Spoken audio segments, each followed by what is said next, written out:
අපේ ගෙදර තනකොළ කපනකොට අපිට මේ යාළුවව හම්බුණානේ.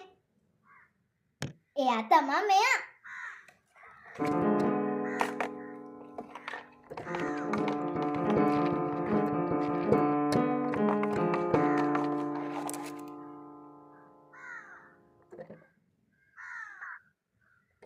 මේ තමයි කොඩොස්සා.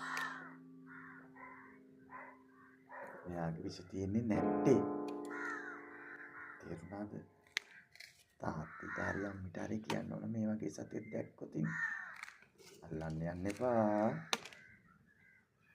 මතක ඇතුව අපිව subscribe කරගන්න.